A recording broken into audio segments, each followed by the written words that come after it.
Hello my friends, welcome back to the channel. Welcome back to my gigolos and gigalettes. It's me, Gio. Y'all know who the fuck it is. Alrighty, I think I've gotten 2 or 3 people commenting, asking me what I think about all the carjackings in Chicago. And some, I'm not going to say rideshare drivers are being targeted. They're definitely being affected.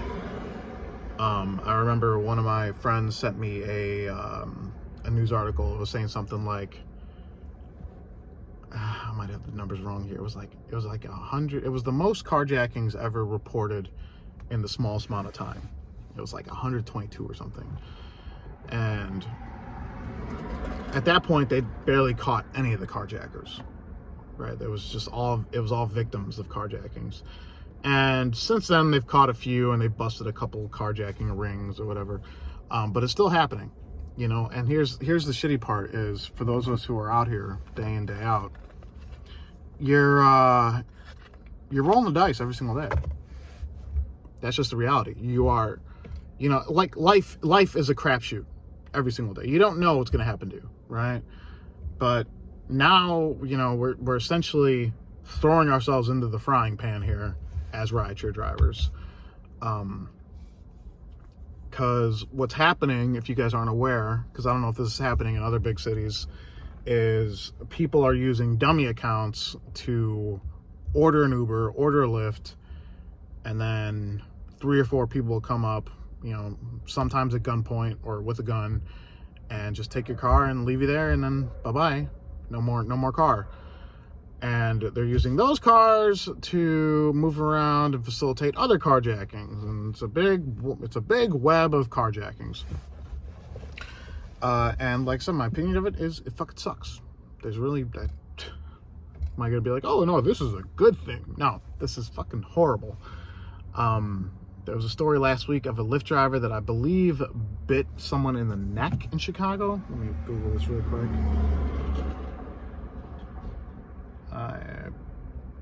Let me see this. Bites carjacker. There was a story today of a driver in Englewood that got beaten up. He bit an eyebrow. Wow.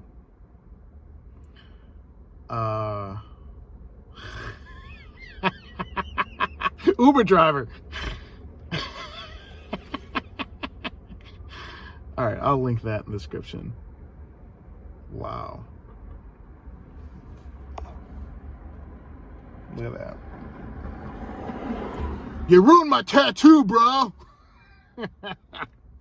Well, your tattoo ruined your face, bro. Yeah, I mean, like, here's the thing. So a buddy of mine showed me a story yesterday of or he texted me today, of something that happened yesterday. It said, I don't know if you guys can see that. It said boyfriend was, hold on. Let me see if I can get that focused more, maybe.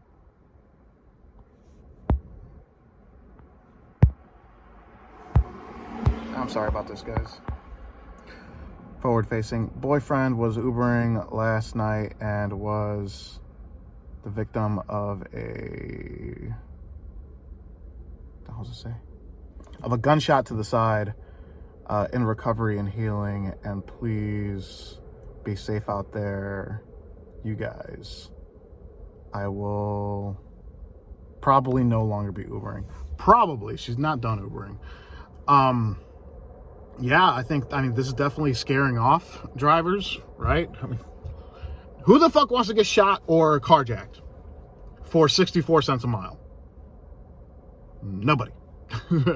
Right? Nobody. Like, that's the worst business move ever, is I'm gonna fucking make 64 cents a mile to potentially get carjacked or shot. Yeah. And then there was this story. Again, this is from my one buddy. He sent me this. I know the focus there is fucking horrible. I'm sorry about this, guys. It says rideshare driver beaten, carjacked in Englewood,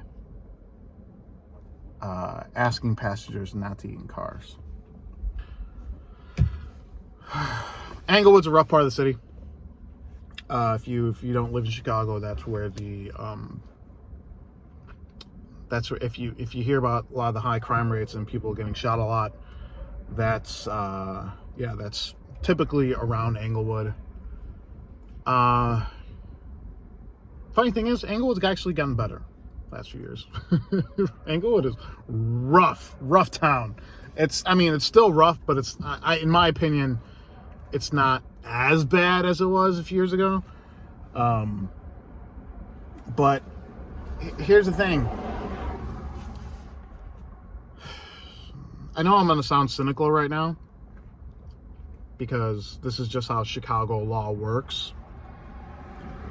I'm not saying that the carjackers, if they have a gun, who knows if they're loaded or not. Criminals play the game.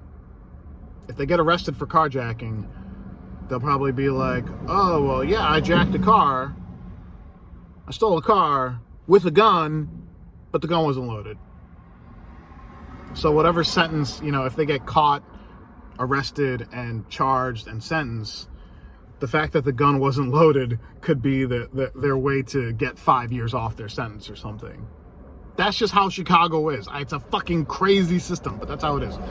But the problem with that is too, you're gonna get those hard asses who do have guns, do have concealed weapons, and they see a carjacker with a gun coming at them, and they're gonna shoot back.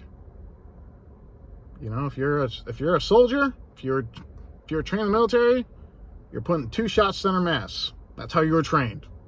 And then you got a dead carjacker. And then the fucking person that shot him has to live with this the rest of their lives. And then they're probably gonna get deactivated, because you're not supposed to have a gun on you anyway, even if it is self-defense. But out of the 30, 40, 50,000 active rideshare drivers in Chicago right now, numbers game.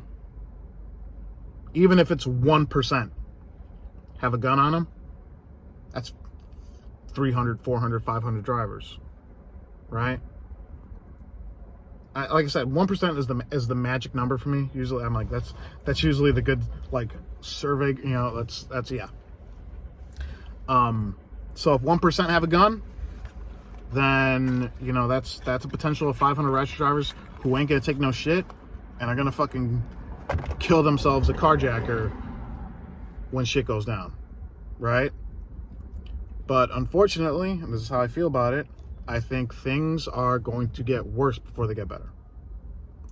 I did talk to someone from the IDG, the Independent Drivers Guild, and they said that they're trying to lobby for Uber and Lyft to, on the Rider app, that passengers have to, they can't use dummy accounts anymore. They have to sign up with a driver's license.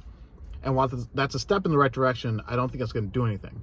Because what I think is going to happen is, these criminals are going to find a way around it, right? They're just going to use someone else's ID. They're gonna use a gift card to start the balance to order a ride, and then call a ride with someone else's ID and a gift card and jack a car. So while I do think the IDG, that's the Independent Drivers Guild, that's a step in the right direction, I don't think it solves the problem. I don't think there's any solution to this problem. I really don't. This is a fire burning out of control right now, and I don't see it just simmering down, right? So, yeah. All right, that's all I got for this one, guys. I want to thank you all for watching. Everyone, please stay safe out there. Stay safe, stay driven stealthy, stay classy. I'll talk to you next time. Bye-bye.